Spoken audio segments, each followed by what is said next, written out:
श्री शिवाय नमस्तुभ्यम। हर हर महादेव।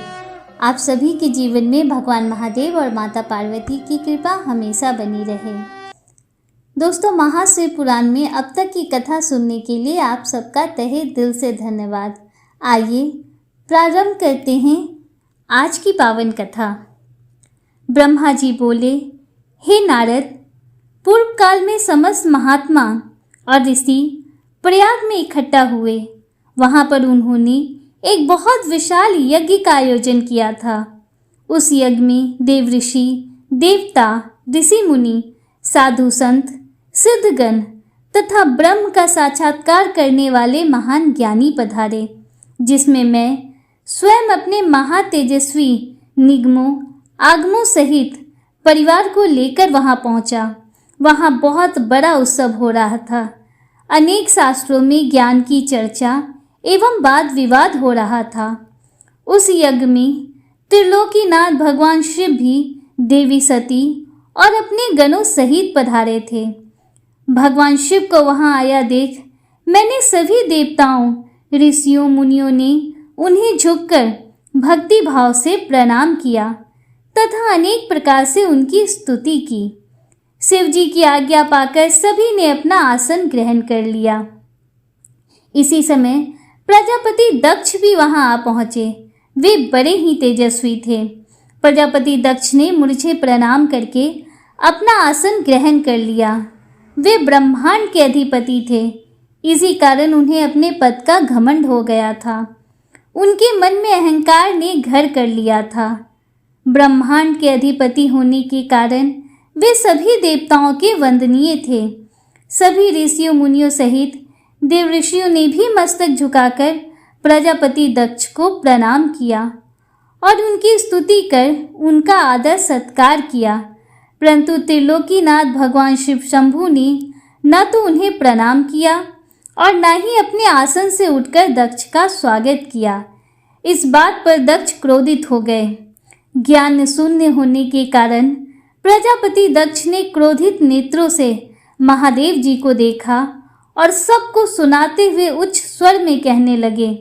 प्रजापति दक्ष बोले, सभी देवता, असुर, ब्राह्मण, ऋषि मुनि सभी मुझे नम्रतापूर्वक प्रणाम कर मेरे आगे सिर झुकाते हैं। ये सभी उत्तम भक्ति भाव से मेरी आराधना करते हैं, परंतु सदैव प्रेतों और पिशाचों से घिरा रहने वाला यह दुष्ट मनुष्य क्यों मुझे देखकर अनदेखा कर रहा है? शमशान में निवास करने वाला यह निर्लभ जीव क्यों मेरे सामने मस्तक नहीं झुकाता? भूतों पिशाचों का साथ करने के कारण क्या यह शास्त्रों की विधि भी भूल गया है?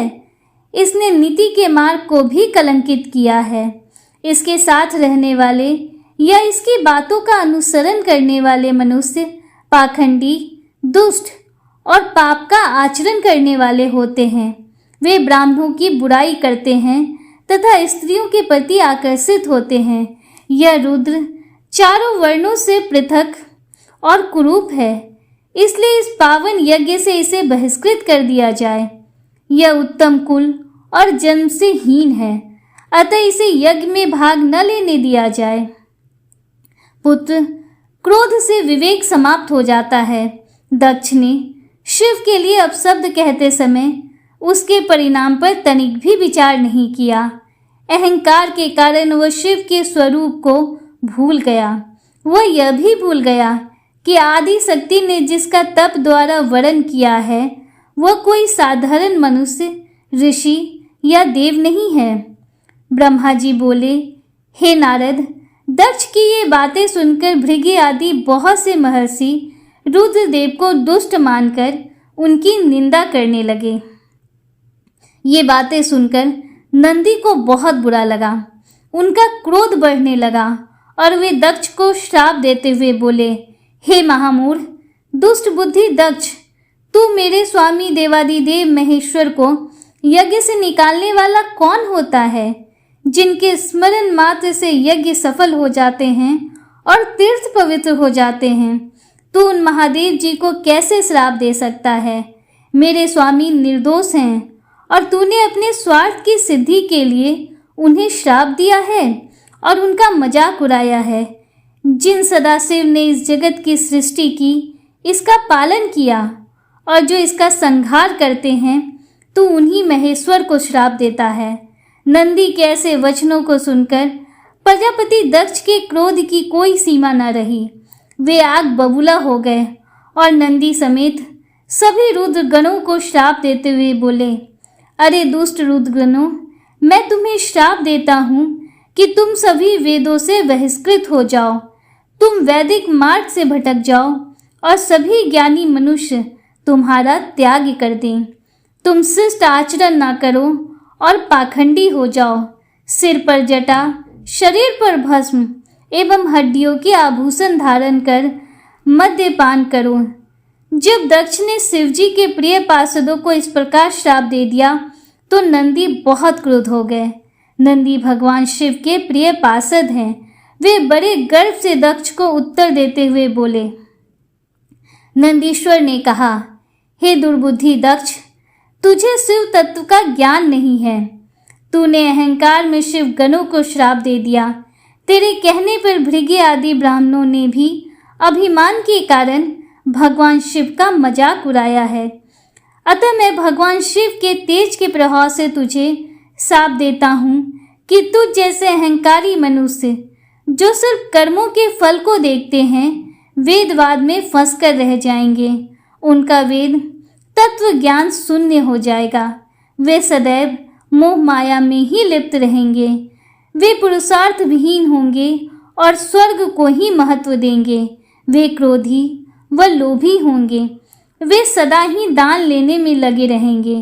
हे दक्ष, जो भी भगवान शिव को सामान्य देवता समझकर उनका अनादर करेगा, वह सदैव के लिए तत्व ज्ञान से विमुख हो जाएगा।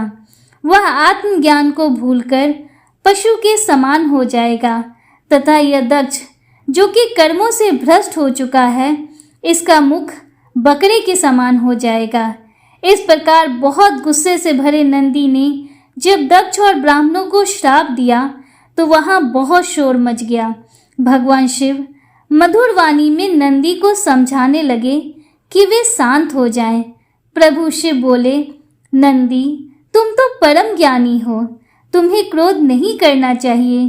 तुमने बिना कुछ जाने और समझे ही दक्ष तथा समस्त ब्राह्मण कुल को श्राप दे दिया है।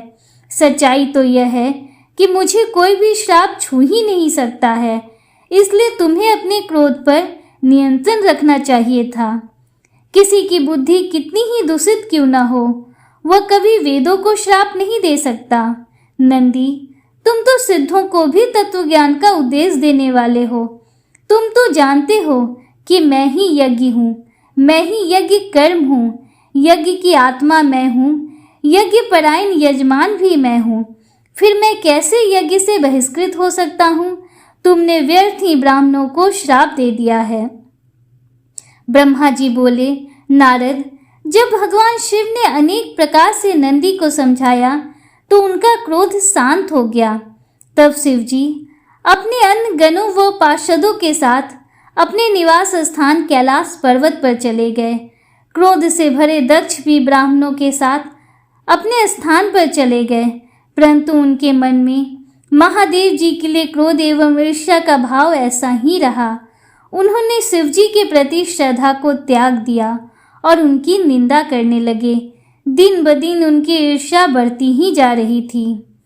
ब्रह्मा जी बोले, हे महर्षि नारद, इस प्रकार क्रोधित व अपमानित दक्ष ने कनखल नामक तीर्थ में एक बहुत बड़े यज्ञ का आयोजन किया।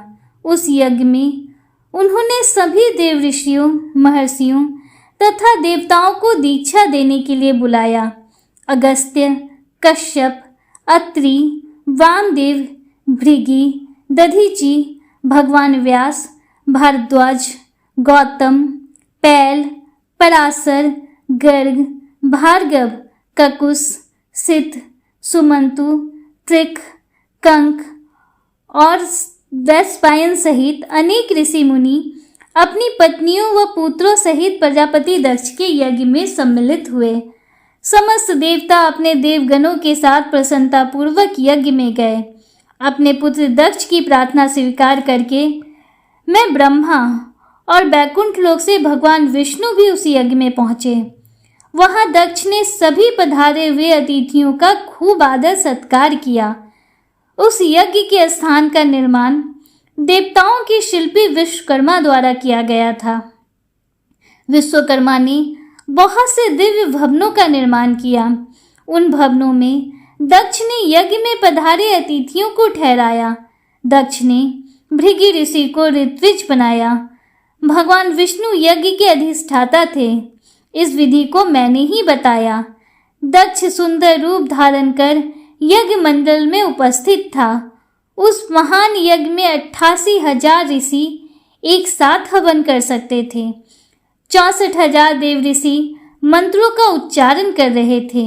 सभी मग्न होकर वेद मंत्रों का गान कर रहे थे। दक्ष ने उस महायज्ञ में गंधर्वों, विद्याधरों, सिद्धों, 12 आदित्यों व उनके गणों तथा नागों को भी आमंत्रित किया था। साथ ही देश विदेश के अनेक राजा उसमें उपस्थित थे, जो अपनी सेना एवं तलवारियों सहित यज्ञ में पधारे थे। कौतुक और मंगलाचार कर दक्ष ने यज्ञ की दीक्षा ली, परंतु उस दुरात्मा दक्ष ने त्रिलोकीनाथ, करुणा निधान भगवान शिव को यज्ञ के लिए निमंत्रण नहीं भेजा था, न ही अपनी पुत्री सती को ही बुलाया था। दक्ष के अनुसार भगवान शिव कपालधारी हैं, इसलिए उन्हें यज्ञ में स्थान देना गलत है। सती भी शिव जी की पत्नी होने के कारण कंपाली भार्या हुई, अतः उन्हें भी बुलाना पूर्णतः अनुचित था।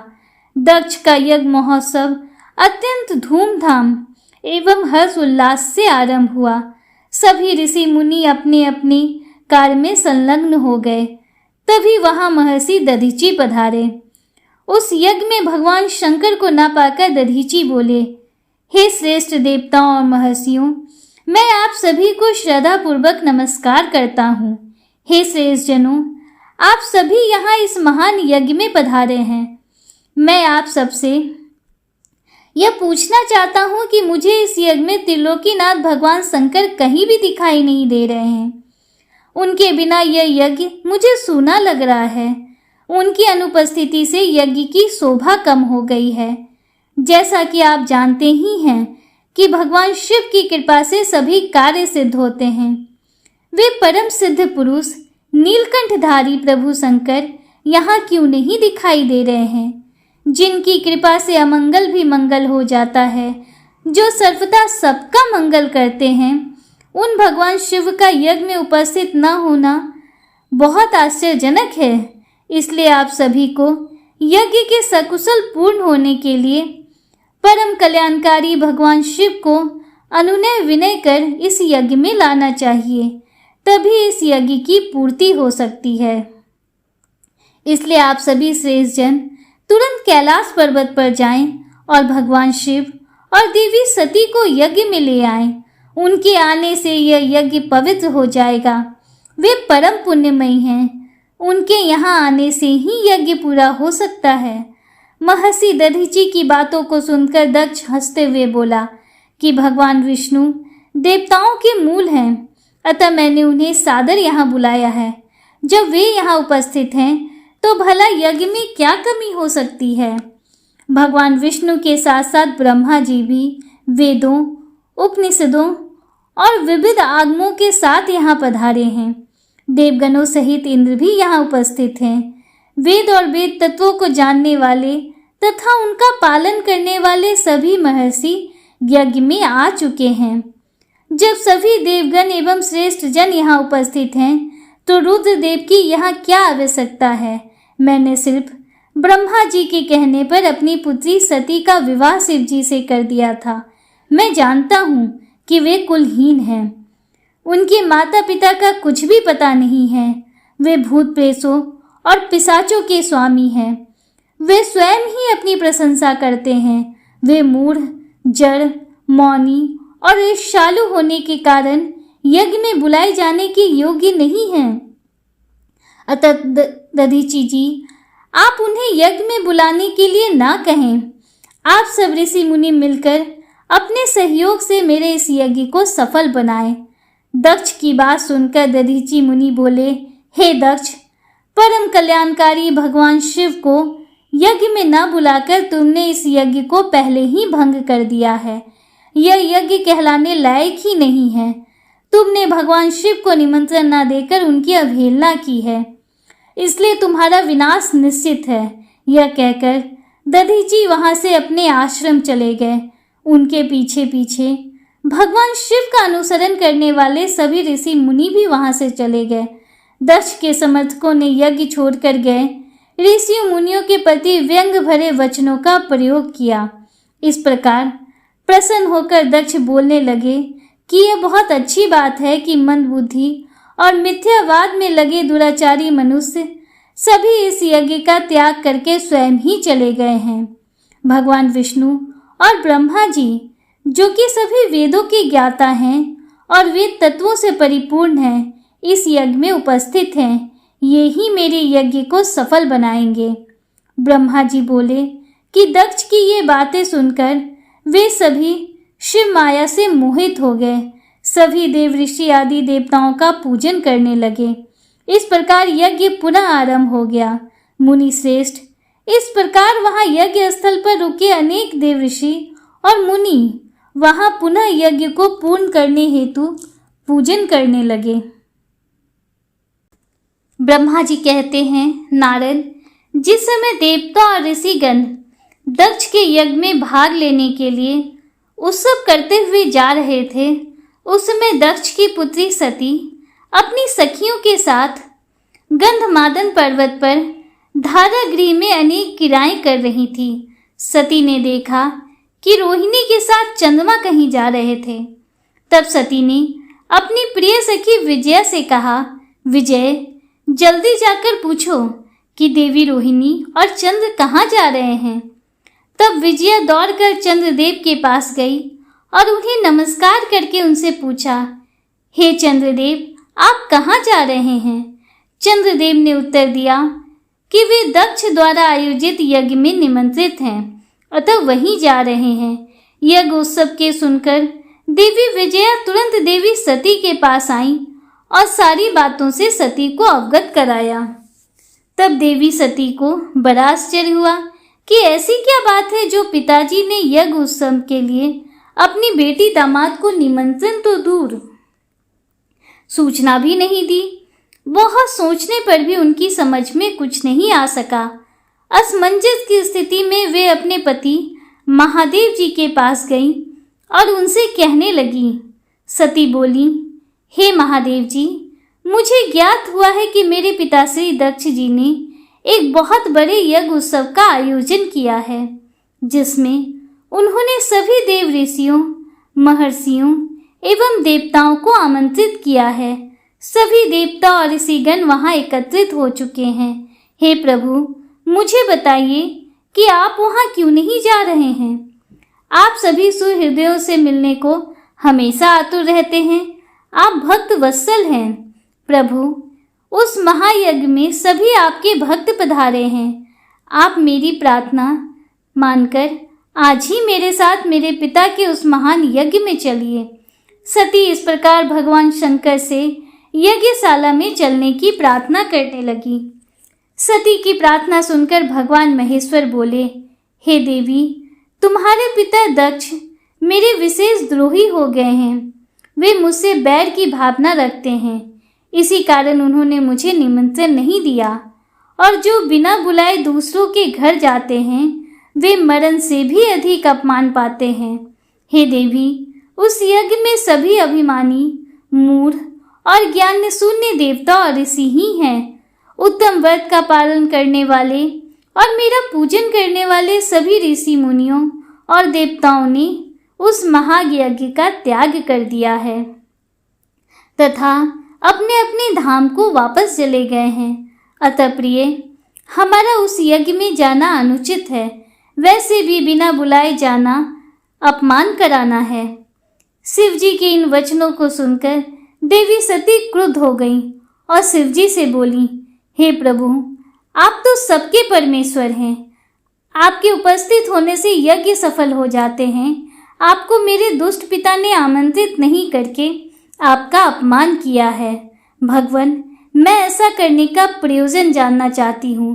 क्यों मेरे पिता ने आपका अनादर किया है, इसलिए मैं अपने पिता के यज्ञ में जाना चाहती हूँ ताकि इस बात का पता लगा सकूं। अतः प्रभु, आप मुझे आज्ञा प्रदान करें। देवी सती के क्रोधित शब्दों को सुनकर भगवान शंकर बोले, हे देवी, यदि तुम्हारी इच्छा वहां जाने की है तो मैं तुम्हें आज्ञा देता हूँ कि अपने पिता के यज्ञ में जाओ। नंदीश्वर को सजाकर उस पर चढ़कर अपने संपूर्ण वैभव के साथ अपने पिता के यहाँ जाओ। शिव जी की आज्ञा मानकर देवी सती ने उत्तम श्रृंगार किया और अनेक प्रकार के आभूषण धारण करके देवी सती अपने पिता के घर की ओर चल दी। उनके साथ शिव जी ने 60,000 रौद्रगणों को भी भेजा। वे सभी गण उत्सव रचाकर देवी का गुणगान करते हुए दक्ष के घर की ओर जाने लगे। शिवगणों ने पूरे रास्ते शिव शिवा के यश का गान किया। उस यात्रा काल में जगदम्बा बहुत शोभा पा रही थी। उनकी जय जयकार से सारी दिशाएं गूंज रही थीं। ब्रह्मा जी बोले, हे नारद, दक्ष कन्या देवी सती उस स्थान पर गईं जहां महान यज्ञ उत्सव चल रहा था, जहां देवता, असुर और मुनि, साधु संत अग्नि में मंत्रोच्चारण के साथ आहुतियां डाल रहे थे। सती ने अपने पिता के घर में अनेक आश्चर्यजनक बहुमूल्य वस्तुएं देखीं। अनेक मनोहारी और उत्तम आभा से परिपूर्ण धन्य धान्य से युक्त दक्ष का भवन अनोखी शोभा पा रहा था। देवी सती नंदी से उतरकर अकेली ही यज्ञशाला के अंदर चली गईं। सती को वहां आया देखकर उनकी माता और बहनें बहुत प्रसन्न हुईं और देवी सती का खूब आदर सत्कार करने लगी। परंतु उनके पिता दक्ष ने उनको देखकर कोई खुशी जाहिर न की और ना ही उनकी तरफ ध्यान दिया। दक्ष के भय से ही अन्य लोगों ने भी देवी सती का आदर नहीं किया। सभी के व्यवहार में तिरस्कार देखकर देवी सती को बहुत आश्चर्य हुआ। फिर भी उन्होंने अपने माता पिता के चरणों में मस्तक झुकाया। देवी सती ने यज्ञ में सभी देवताओं को अलग अलग भाग से देखा। जब सती को अपने पति भगवान शिव का भाग वहां ना दिखाई दिया तो उन्हें बहुत क्रोध आया। अपमानित होने के कारण देवी सती दक्ष को लताड़ते हुए बोली, हे प्रजापति, आपने परम मंगलकारी भगवान शिव को इस यज्ञ में क्यों नहीं बुलाया, जिनकी उपस्थिति से ही सारा जगत पवित्र हो जाता है। भगवान शिव यज्ञ वेत्ताओं में श्रेष्ठ हैं। वे ही यज्ञ के अंग हैं, वे ही यजमान हैं। जब सब कुछ वे ही हैं तो उनके बिना इस महायज्ञ की सिद्धि कैसे हो सकती है। उनके बिना तो यह यज्ञ अपवित्र है। आपने भगवान शिव को सामान्य समझकर उनका घोर अनादर किया है। शायद आपकी बुद्धि के भ्रष्ट होने के कारण ही ऐसा हुआ है। मुझे तो ये समझ में नहीं आ रहा कि बिना भगवान शिव के आए ये विष्णु और ब्रह्मा सहित सभी ऋषि मुनि इस यज्ञ में कैसे आ गए। तब देवी सती मेरे सम्मुख खड़ी हुई और विष्णु सहित सभी उपस्थित देवताओं व ऋषियों और मुनियों को डांटने लगी और उन्हें बहुत फटकारा। ब्रह्मा जी बोले, हे मुनि श्रेष्ठ नारद, क्रोध से भरी देवी जगदम्बा ने अत्यंत दुखी मन से हम सभी देवताओं और मुनियों को बहुत सी बातें सुनाई। देवी सती की बातें सुनकर कोई भी कुछ नहीं बोला, परंतु उनके पिता दक्ष उनके वचनों से बहुत अधिक क्रोधित हो गए और इस प्रकार बोले। दक्ष ने कहा, हे पुत्री सती, तुम्हारे इस प्रकार के वचनों से क्या लाभ होगा। तुम बिना बात के सभी का अपमान कर रही हो।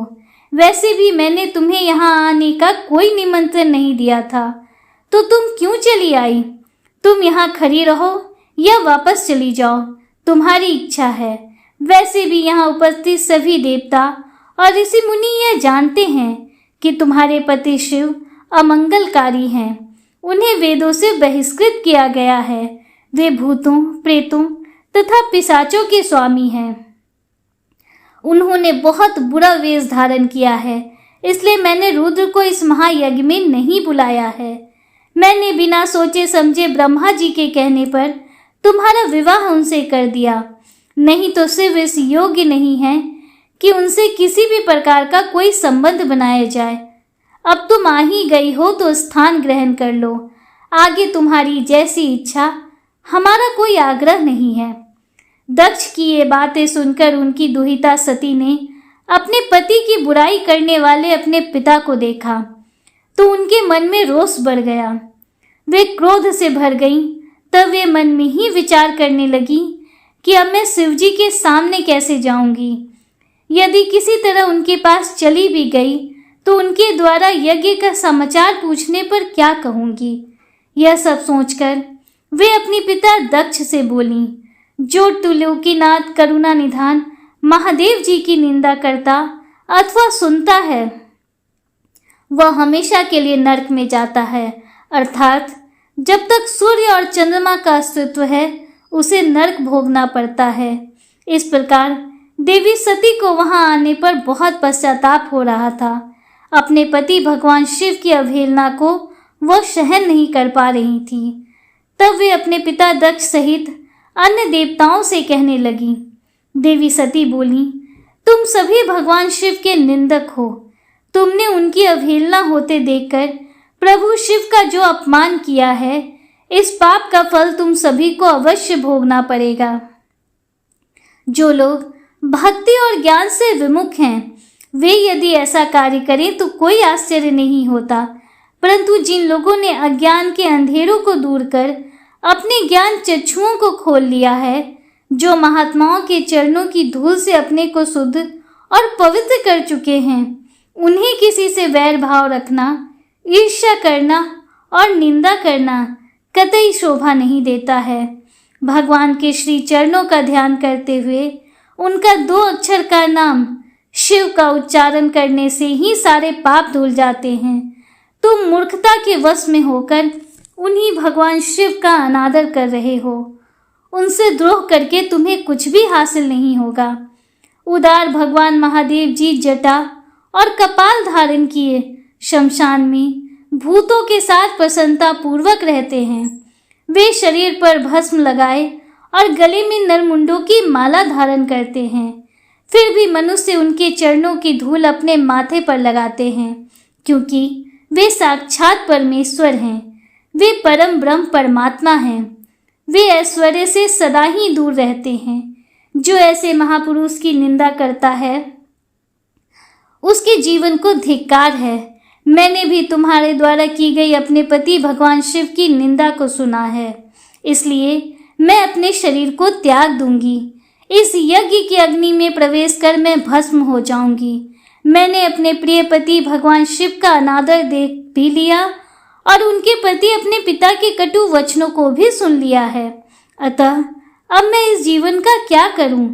मैं इस समय पूर्णतः असमर्थ हूं।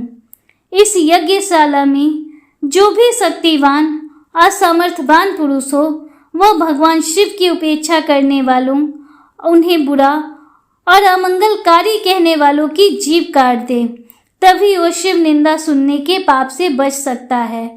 तो जो ऐसा करने में समर्थ ना हो, उसे अपने दोनों कानों को बंद करके यहाँ से तुरंत चले जाना चाहिए, तभी वह दोष मुक्त होगा। फिर देवी सती अपने पिता दक्ष की ओर मुख करके बोली, जब मेरे पति महादेव जी मुझे आपके साथ संबंध होने के कारण दाक्षायणी कहकर पुकारेंगे तो मैं कैसे कुछ कह पाऊंगी।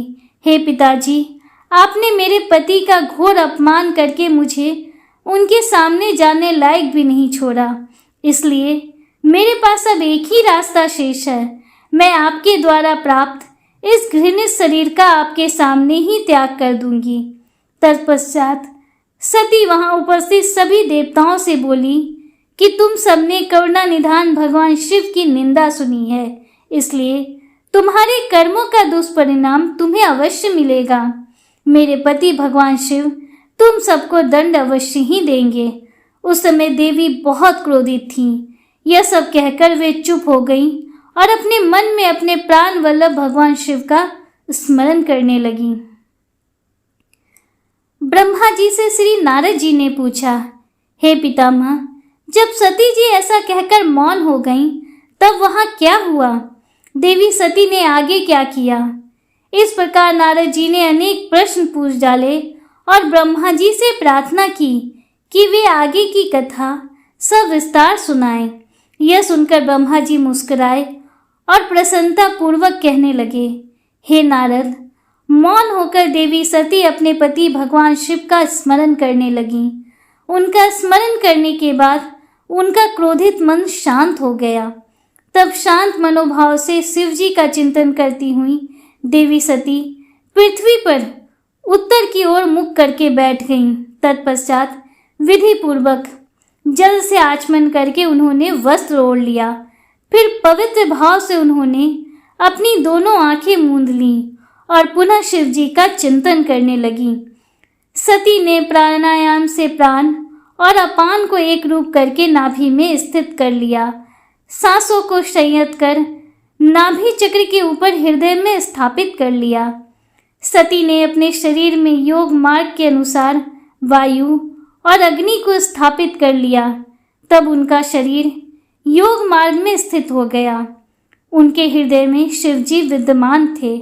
यही वो समय था जब उन्होंने अपना शरीर त्याग दिया था। उनका शरीर यज्ञ की पवित्र योगाग्नि में गिरा और पल भर में ही भस्म हो गया। वहां उपस्थित मनुष्यों सहित देवताओं ने जब यह देखा कि देवी सती भस्म हो गई हैं, तो आकाश और भूमि पर हाहाकार मच गया। यह हाहाकार सभी को भयभीत कर रहा था। सभी लोग कह रहे थे कि किस दुष्ट के दुर्व्यवहार के कारण भगवान शिव की पत्नी सती ने अपनी देह का त्याग कर दिया। तो कुछ लोग दक्ष की दुष्टता को धिक्कार रहे थे, जिसके व्यवहार से दुखी होकर देवी सती ने यह कदम उठाया था। सभी सत्पुरुष उनका सम्मान करते थे। उनका हृदय असहिष्णु था।